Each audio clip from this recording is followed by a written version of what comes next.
Hello everyone, welcome to Fist-Dented Christians. Dustin here with DJ, and today we are not in the feelings shed. We are out in my front yard. DJ's got some stuff to take care of, so it was better to meet at my house. So we're at the fire circle of trust. Yes. Perfect. It's October 2nd, and we are dealing with humidity, so that's always exciting. At what time is it? Like 7:45 in the morning, and it is sticky out in Minnesota, so that's always exciting. So this week we decided, we talked about it a podcast or two ago, that we were going to try and be a little bit more focused and intentional about biblical stuff, bringing the Christian part of Fist-Dented Christians into the podcast. So this week DJ and I picked a couple passages each about perseverance. I had suggested it because I'm kind of at a point in my life where I need to have perseverance in life. I'm trying to figure some things out with my career and my personal life, so I thought it would be kind of a good jumping off point to get us started on touching on God and Jesus and perseverance and all that. So I don't know if you have anything you want to add right away, or if we can just jump in right to the Bible verses that we have. Well, I think that, and not to just fill space, but I think that we're talking a little bit about the importance of purpose and meaning. Yeah. So, as it relates to this topic today, perseverance, because we'll probably get into the mystical, right? Maybe the Sure. scriptural. Yeah.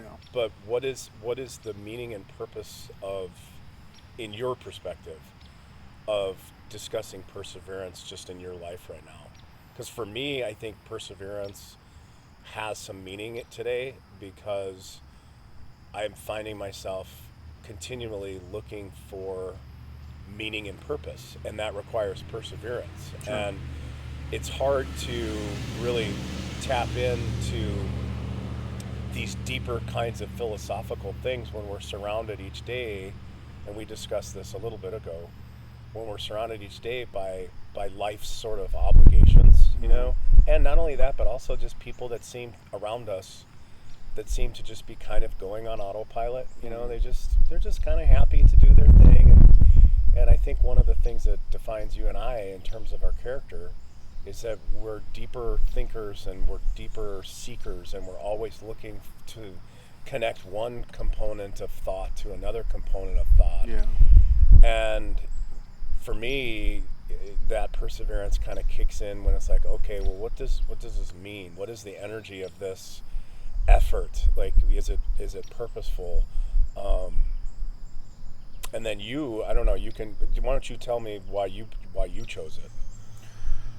Yeah, I chose it because, like I just mentioned, I'm trying to figure out what to do in my job and my personal life, and I'm kind of at a point where I think I've mentioned this on a podcast or two, where I've been doing supply chain jobs for the last handful of years because I thought that's what I wanted to do, and there was definitely my own pressure, my own assumptions of societal pressure that supply chain jobs are held in a higher regard than warehouse jobs, which is what I've done before the supply chain jobs. So I wanted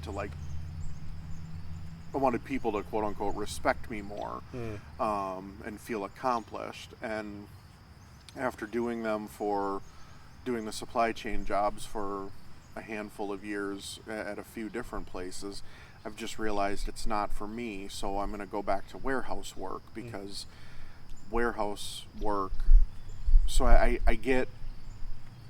if I get frustrated with something, then I tend to seize up and freeze up.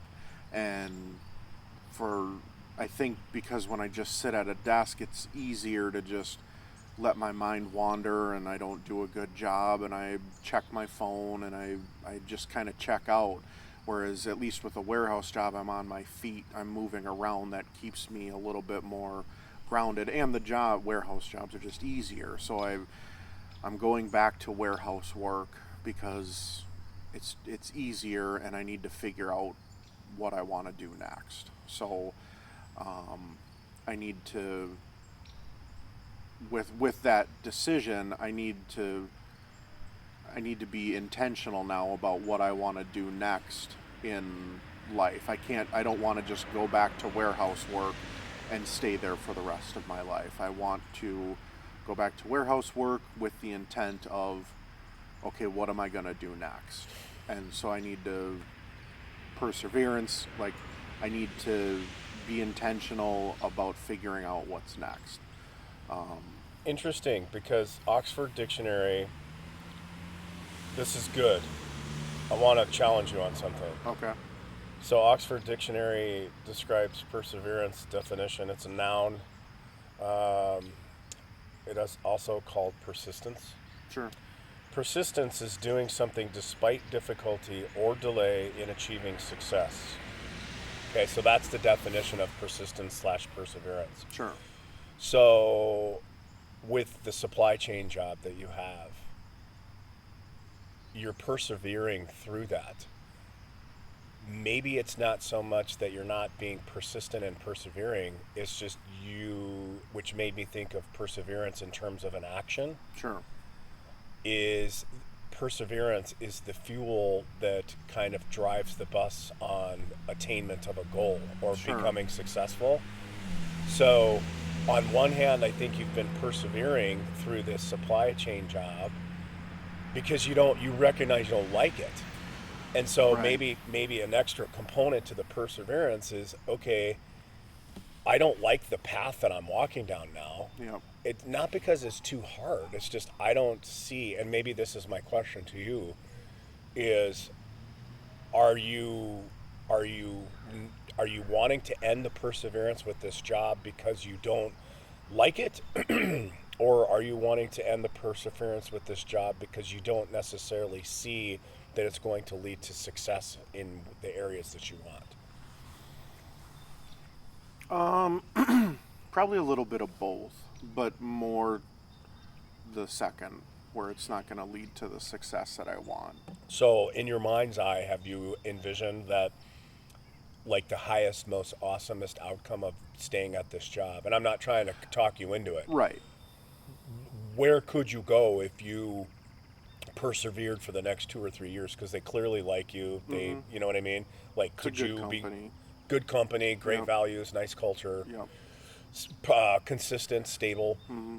So when you envision the optimism of the future, would it be something that you see yourself being a manager and so it's just not worth, the juice isn't worth the squeeze to persevere Right. that long? Right. Is that what you're saying? Yeah, I think because you and I have talked about it, and I think I've mentioned it on the podcast, but I haven't figured out a whole lot of things in my life, but one of the things that I know for sure for me is I am wired to be in relationships, and the supply chain jobs don't fuel that at all. So if that's the most important thing to me, and my job, in this case, the supply chain jobs, doesn't fuel that, then that's something that's completely empty. Okay. And I used to think, well, maybe I could have this job and then do volunteer work or whatever it is and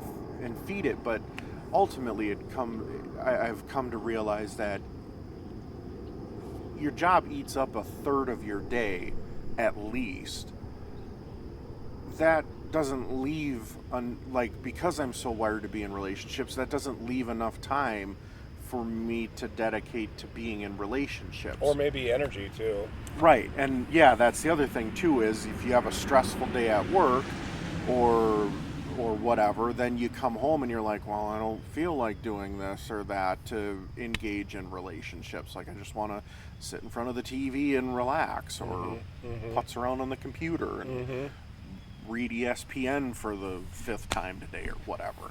So I think I'm at that point where it's like, if I'm gonna do something challenging, like a supply chain job, then it needs to be fulfilling. I can do warehouse work in my sleep. I don't get challenged by that.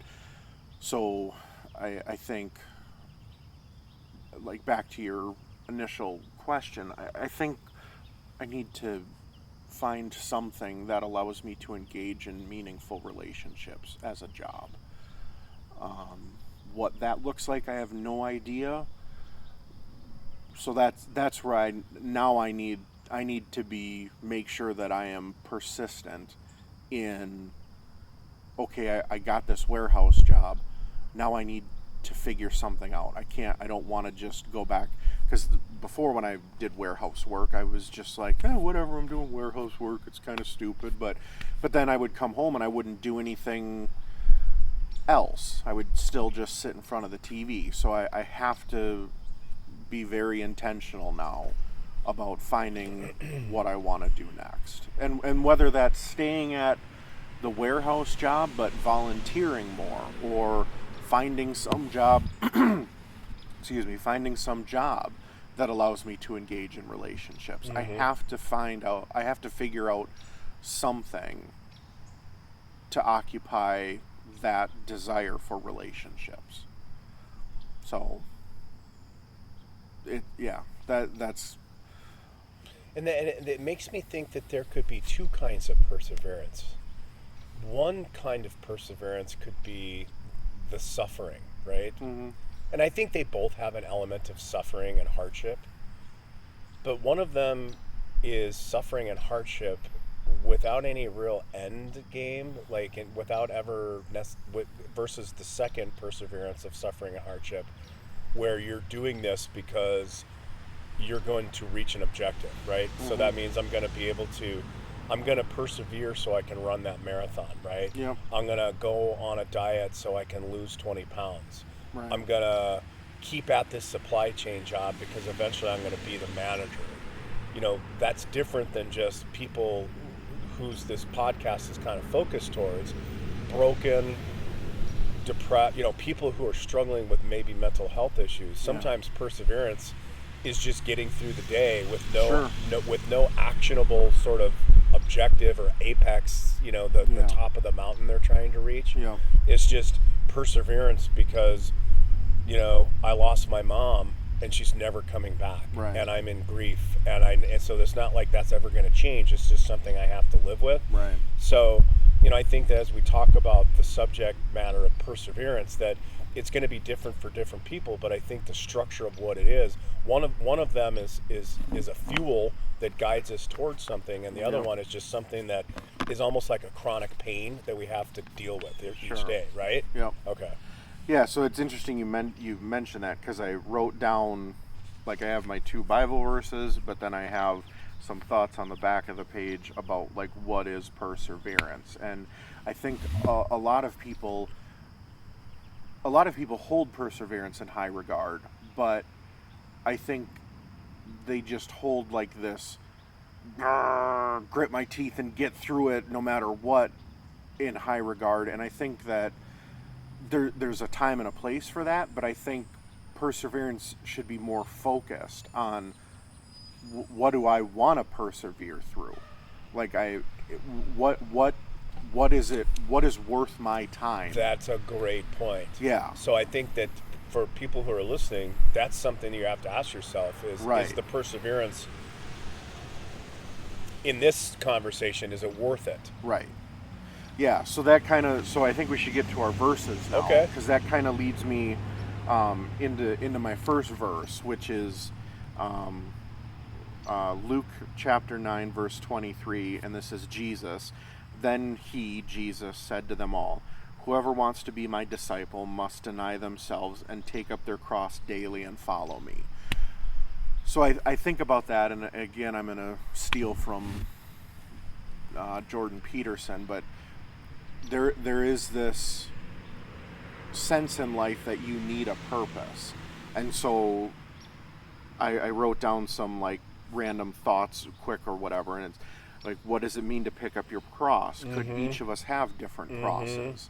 It's not each of us aren't designed the exact same way. So maybe your cross is helping children of abuse, and my cross is helping people with extreme food addiction. You know, everybody could have their own cross, something that bears weight on their soul that they are trying to help overcome in their own lives or in other people's lives, because that's what Jesus's cross was. It was him having to do something himself, but also for other people. It says anybody who wants to be my disciple must deny themselves. Is denying ourselves focusing on ourselves less? Is it? I think there's a lot of power for it when you're struggling with mental health stuff to get outside of your own head, focus on somebody else or something else, your pet, your spouse, your child, a friend, whatever. Like, get out of your own head. I do think whatever our cross looks like, we are to follow Jesus with it.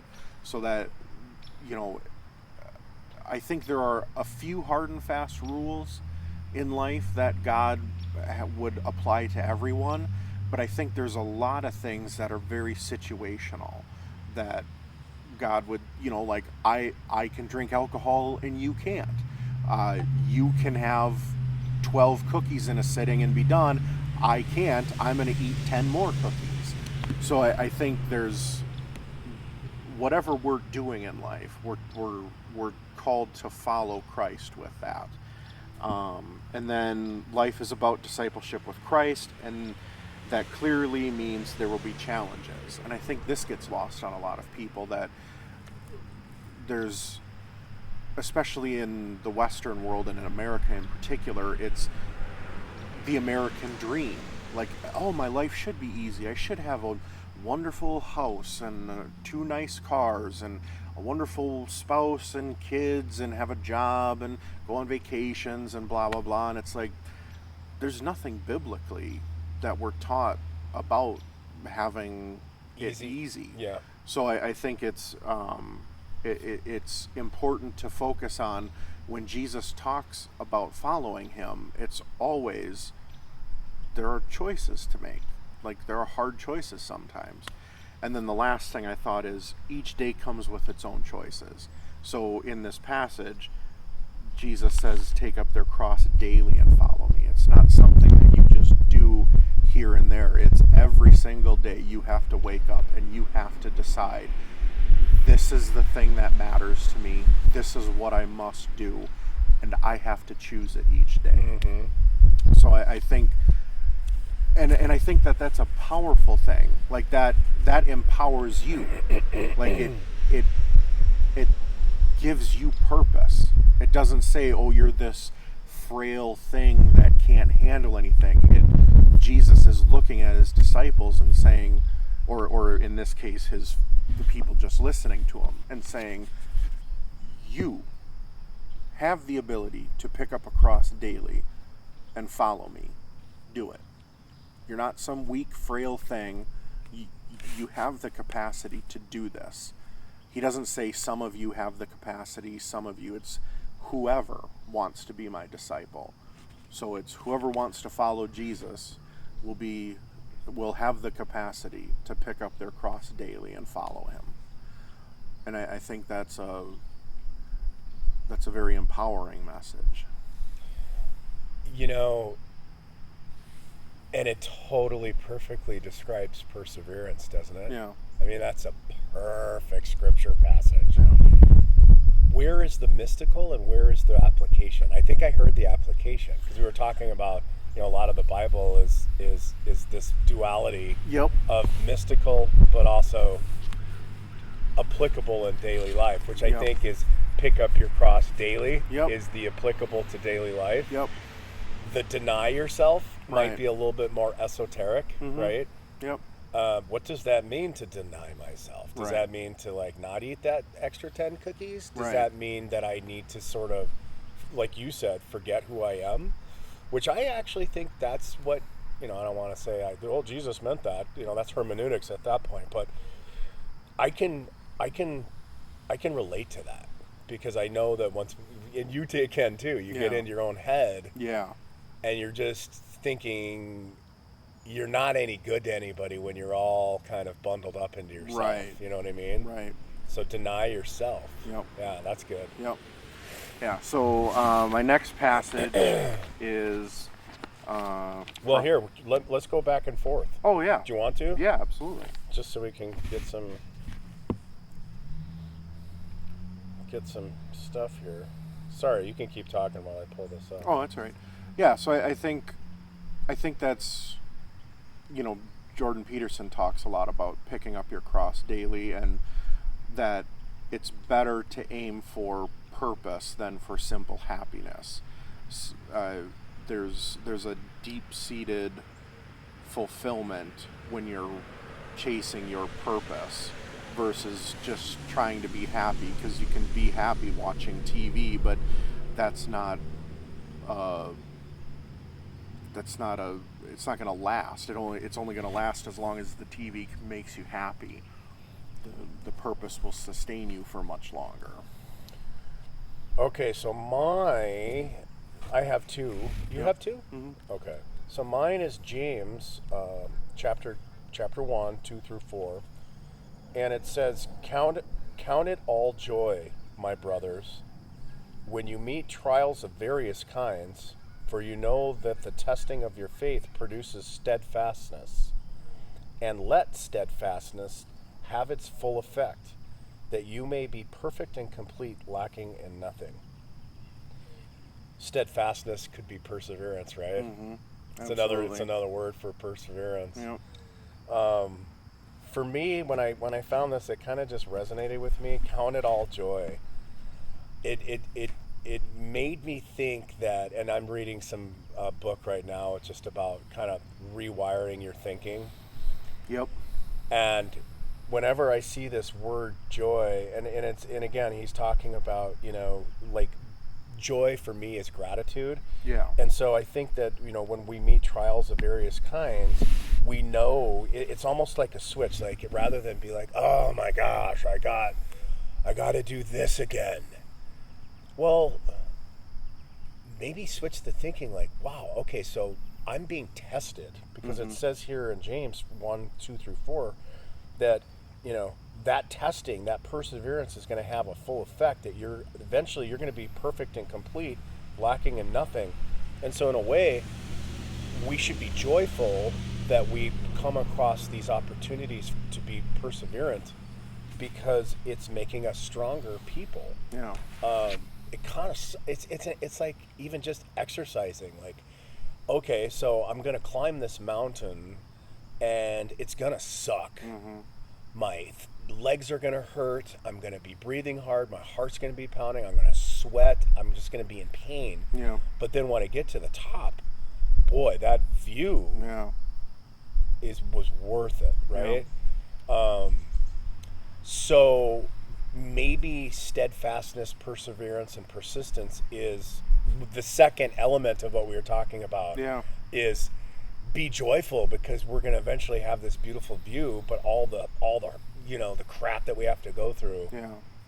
I think that's important. Yeah, I think the rewiring of your thought process, like you said, is an important thing. Not just focusing on the pain or the frustration or the hardship, but like what your ultimate end goal is, and what you're going to achieve when you go through these hardships. Yes. I think it's sometimes it's a really hard thing to conceptualize for people, like that's something down the road. And I run into this with every time I try and lose weight. Because I'm addicted to food, and I'm sure this will sound somewhat familiar to you with your own addictions. I have a hard time like visualizing myself at my goal weight, but I have a very easy time visualizing how hard each day is going to be. So it's like, I think a year and a half from now, I could be at my goal weight, or 2 years from now, or whatever the time frame it is. That, to me, it's just conceptualizing hardship. And it's very hard to, because I've never been at my goal weight, so I have no idea what that's like, and what that contentment is, and what that healthy feeling is. But I do know every day that I deny myself my binge eating, it's hard. Like, it just sucks. Can you and again, not to go away from scripture, but I think it's a both and, is can you visualize and imagine the goal weight and how you feel? Rather, like, if you catch yourself saying, oh, it's easy for me to, the pain in the ass thoughts are very easy and familiar. Can you maybe start to practice like how you're going to feel when you reach that goal weight, like what you're going to look like, all of that stuff? Like, maybe, but I have no idea. That's okay. I don't have any idea what it's like to be a millionaire, but I can certainly visualize it, and see, you know what I mean? Or but I'm just saying I can, but it's just more difficult. Yeah, it is, because I have an idea of how hard it is each day to deny my food addiction. I have no idea what it's like to be at a healthy weight. So it's something that's going to take practice. Well, so maybe that could be the quality aim of perseverance, is to start imagining that in your quieter moments. Visualizing and seeing yourself that way, because your subconscious doesn't know the difference. Like, it's going to kick into motion whatever you put into it. Right? And I just count it all as joy. That, for me, it just changes the argument, right? It's optimistic, it's open, it's great, it's grateful, it's loving, it's joy. Versus blah, you know. I think that's really important, especially for our listeners, because we tend to kind of just marinate in these thoughts of the opposite of that. So, anyhow, go ahead. What was your second? So this actually fits quite well. Okay. So my second I'm glad that we did this then. Is Proverbs 4:25 and 26. Let your eyes look directly forward, and your gaze be straight before you. Ponder the path of your feet, then all of your ways will be sure. Yep, I saw that one too. Yeah, and I really like that, because it kind of, like we were just talking about, it's what are you focused on? What are you paying attention to? What are you aiming at? Like, make sure that whatever you find purposeful, whatever you find meaning in, focus on that, and don't worry about the rest of the stuff. So, like, the whole, I talked about it when I watched a couple weeks ago on the podcast, when I talked about that Shang-Chi movie, and Peterson saying, if you aim at nothing, you'll hit nothing. Yep. And that was kind of this verse fit that if you aim at nothing, you'll hit nothing. It's like, focus your gaze, focus your eyes on what you're going for. And then it's important to, it says ponder the path of your feet. So that puts the onus on you to, what do you find meaningful and purposeful? Don't just wander through life. Well, I don't really care. I'll do this. And find something that matters to you. Go. Yes. Action. Yes. Yeah. Yep. It kind of relates to my first verse. Ponder what your cross is. What is your thing to focus on and to find purpose? Oh, that's good. Yeah. Don't worry about the things that you aren't or shouldn't be focused on. So again, it's lock onto that target and follow that, and don't worry about other things that are to your left or your right that are going to take you away from what your goal is. and then setting your sights on something makes it easier to tell when you are off course. Mm-hmm. When you're focused on something in particular, you can know when you're adrift. You can know when you're starting to go down a different path, and you can course correct for that. So we all only, how much ever time we all have on Earth, that's it. We don't have more time. You don't get additional time. It's the truly limited resource in life. So sorry about that. We have some hillbilly and some pickup truck. That person needs to be perseverant in like not having such a loud motor. Right. But yeah, it gets you. Yeah. See, now I lost my train of thought. Because of the stupid redneck and his. Look at me! I got me a pickup truck. The external world is always caving us in sometimes, right? Yeah, see, I lost focus on what I should be looking at, and now I don't know where I was going. So, I don't know. I guess that perfectly encapsulates my point, even though it was maddening. No, I think that's good. Yeah. So, I'll finish with mine. Yes. Oops. So mine, second one, is from Galatians, which I love, is chapter 6, verse 9. And let us not grow weary of doing good, for in due season we will reap if we do not give up. This is just basically like, kind of, for me, I read this and I'm like, it's kind of like the Lord or God is just like, hey man, keep at it. Like, yeah. I know you're going to get tired, but just keep doing good. Because there will come a season / time, we're gonna reap something, you know. So it's almost like God, like biblically, that's like somebody screaming in my ear, man, keep going that extra mile. You know what I mean? Like keep going. Very simple to the point, but it's mystical, but it's also very easily applicable. Mystical in that it was written in Galatians, right? So for me, that is, that's God's wisdom. But the way that I apply it is I kind of visualize like that, that circuit training coach standing behind me saying, DJ, do a couple more, right? And I think that that's good. And again, like we're by the fire circle of trust, so we're outside. And, I think that was perfect that we heard that super loud car, because what happens is it's so easy in our life to say, okay, I'm going to wake up, I'm going to carry my cross, okay? I'm going to deny myself, right? I'm going to focus on moving my feet towards an objective. And I'm going to try to have an attitude of joy, because ultimately this is a blessing, because time is limited, right? And then all of a sudden something happens, right, in the world. And I feel like that's, to quote one of our good friends, Kendall, that's spiritual warfare. Sure. That something happens outside of us, right? Or even inside of our own brains. Like, oh man, I can't do this. Right.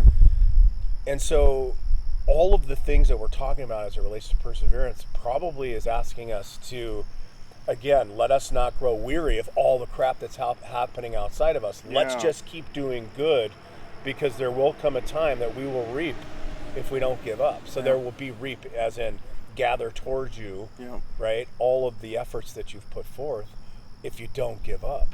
And so I think this is a great topic, because I feel like a lot of the people that listen to this, or even that don't listen to this, struggle with each of those different areas, right? Because it's perseverance, I think, is a process. Clearly from our conversation, we're just fleshing it out real time.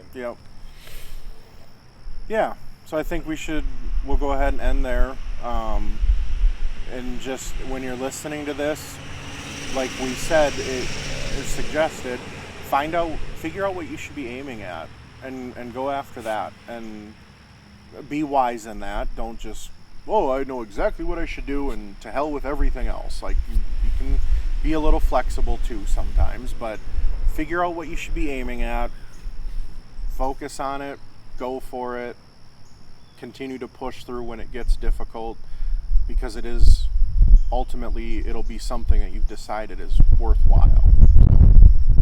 Amen. Amen. All right, everybody have a good day, good week whenever you're listening to this, and we'll talk to you next time.